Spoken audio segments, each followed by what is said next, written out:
Good morning, Fenville families. It's Mrs. DeRue. Hey, I'm back to read some more Zipzer with you. Hope you're staying healthy and making the best of the situation. Last time we read, remember, the Zipzer family was all sitting at the table and they were discussing the school event that was coming up, the Olympiad, and Hank was so excited because he blurted out that he's going to be a pitcher on the team. And then Emily said, me too, I'm going to be part of the Brainiac part of it. I don't remember what that was called. Anyway, and then Emily asked Mom where her lucky socks were. Where are they? They're on Hank's feet, aren't they? Do you think he'll let her wear them? Let's find out. It says, after dinner, I tried to go back to studying for my social studies test. I had already finished listening to the tape, so I picked up my book and I looked at the pictures. It had a whole page of pictures of Kachina dolls. One was wearing moccasins with tiny beads, and another had a cape made out of rabbit fur. In one hand, he had a big spear, and in the other, he was holding an orange, black, and yellow shield covered with feathers. But no matter how long I stared at those pictures, all I kept seeing were monkey socks, or monkey faces on each doll. Ooh, I think he's feeling guilty for having sister socks. I've learned that when I have a powerful problem in my brain, it hangs around in there and takes up all my thinking space until I deal with it. I definitely had monkey socks on the brain, which isn't very comfortable, so I decided to deal with it. I wonder how Frank's going to deal with that problem. Hank, not Frank. Sorry, it's early this morning. I dialed Frankie's number. You know, when you really want to talk to someone, how it seems like the phone rings forever? That's what happened. It felt like it took 15 rings before Frankie's dad answered. Hello, Dr. Townsend, I said. It's the young Mr. Zipzer, he said. Always a pleasure to hear your mellifluous voice on the phone. Thank you, sir. I had no idea what I was thanking him for. He's a professor of African American Studies at Columbia University, and he uses words that are a block long. They're so long, I don't even know how he gets them all out in one breath. Frankie was just talking about you at dinner. He said you're developing quite a rotation on that pitched ball. Thank you, I said again. This time, I thought I actually understood him. When did the nascent talent of yours emerge? He said. Dr. Townsend, I would love to conversate with you, I said, but I've got a situation that demands Frankie. So could we conversate later? Oh, I understand the immediacy of your predicament, he said. I hope that meant goodbye. It must have, because he put down the phone and he called for Frankie. Talk to me, Zip, said Frankie, which is the standard way of saying hello for Frankie. Are you busy right now, I said, sounding a little desperate, even for myself. I've got to come down to see you. Zip, I'm studying for my social studies test, which you should be doing too. Well, I'm trying, but all I see are monkeys. There are no monkeys on the Hopi reservation, my man. Never have been. Never will be. No, Frankie, the monkeys are in my head. I don't like the sound of this, he said. Get down here right away. You need me. I left the apartment so fast that if I were a comic book character, you would have seen streaks behind my feet. Wow, that's fast. I didn't wait for the elevator. I took the back stairs. Frankie was waiting for me at the door of his apartment. I flew past him and went straight to his room, and then I realized I hadn't even told my parents I was leaving. Can I use your phone, I asked. Are you calling any monkeys? No, just my dad. He handed me the phone, and I called home to say where I was. Then I hung up and turned to Frankie. Ground rules, I said. You can't laugh. Why do you think Hank is telling Frankie that he can't laugh? About what? Frankie said. About these. Slowly, I pulled up my jeans to reveal the red and pink monkey socks wrapped around my ankles. Frankie bit his lower lip. He was trying hard not to laugh. Okay, I'm not laughing, he said, but I am requesting permission to grin.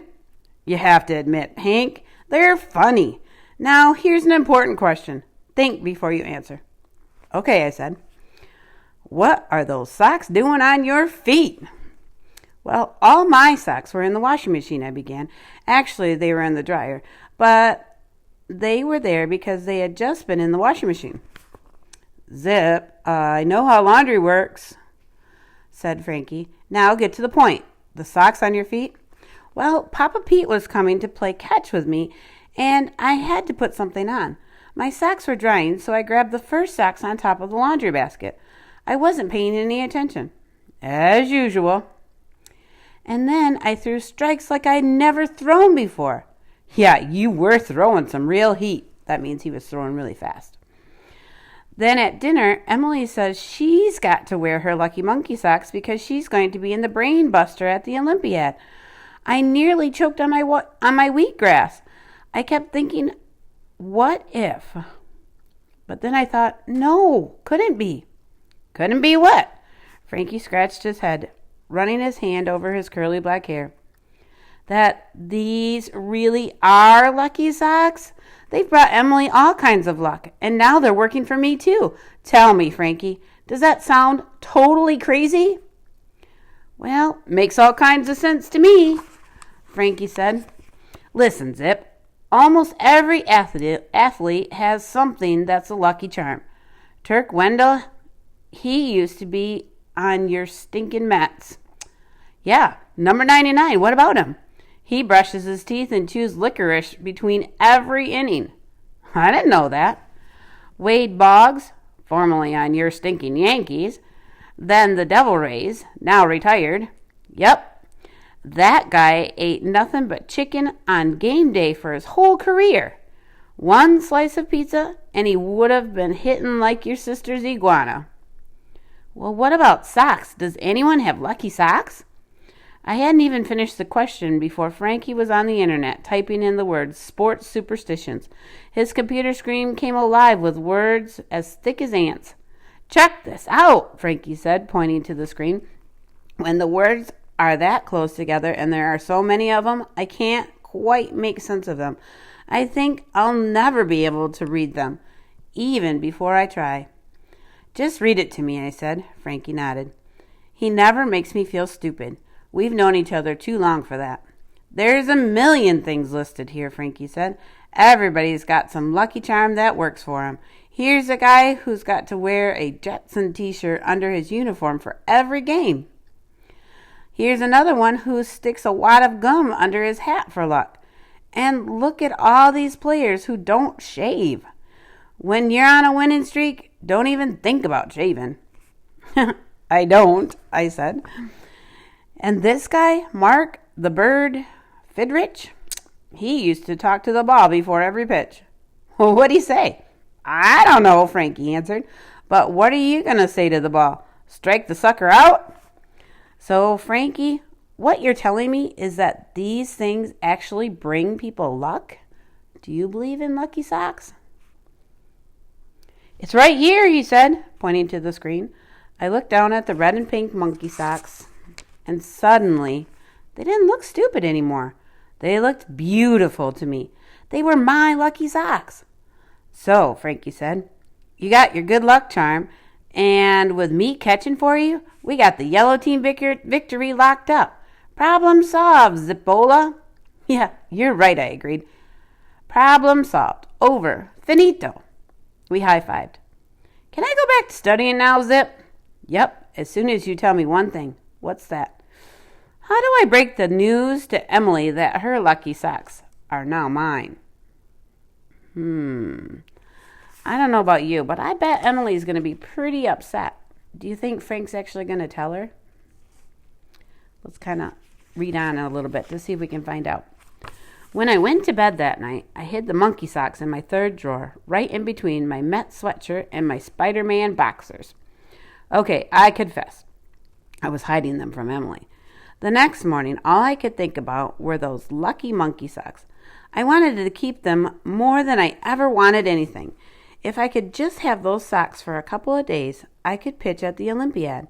I could lead the yellow team to victory, and for once I could make Nick the Tick McKelty, who had been picking on me since the day I was born, show me some respect. I was imagining how great that would feel and eating my Captain Munch-a-Crunch cereal when my mom walked in. "Hank, I put some sardines out for you," she said.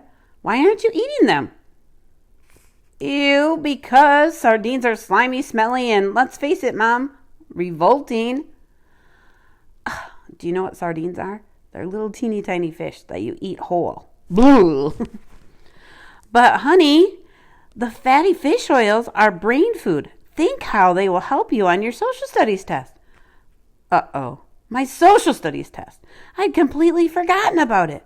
Maybe I am stupid. How could I listen to an entire book on tape, take notes on both blue and yellow index cards, and still wake up and have completely forgotten that I have a test today? Maybe my mom was right. Maybe I do need fatty fish oils. I looked over at the plate of sardines. Nope, I thought, can't eat those. My taste buds would stand up and walk right off my tongue and never come back. These horrible thoughts were running through my brain when Emily came into the kitchen and sat down for breakfast. "Wow, Mom, sardines? What a treat! Catherine and I love them." She picked up one of those slimy little fish, split it in two, popped half in her mouth, and fed the other half to Catherine. "You have some fatty fish oil on your face," I said, handing her a napkin. "Better wipe it off or it'll ruin your social life. People will smell your face a mile away." "Mom!" Emily called, ignoring me as usual. "Have you seen my lucky monkey socks? I've looked all over for them and I can't find them." I got very busy with my cereal, hoping that Emily wouldn't see the panic that just jolted through my body. "Well, did you check the laundry basket?" Mom asked. "Yeah, they're not there." "The sock drawer, the hamper, under your bed?" "Of course I did," answered Emily. "I'm not Hank." What do you think that means? Do you think Emily doesn't think that Hank is very good at looking around for stuff? "Honey, I've got to get to the deli. Can I look for them later? Do you have to have them now?" "Well, no, not really," answered Emily.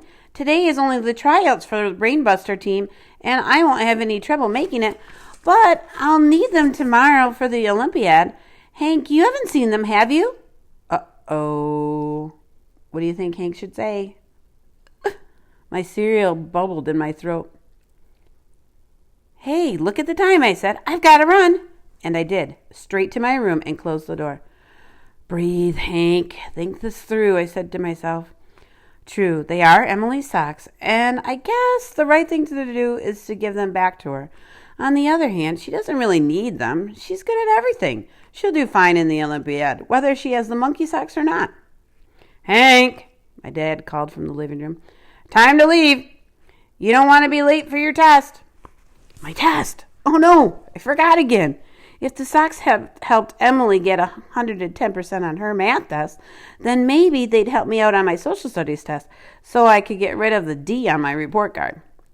I'll just use them today, I thought, just long enough to bring up my grade.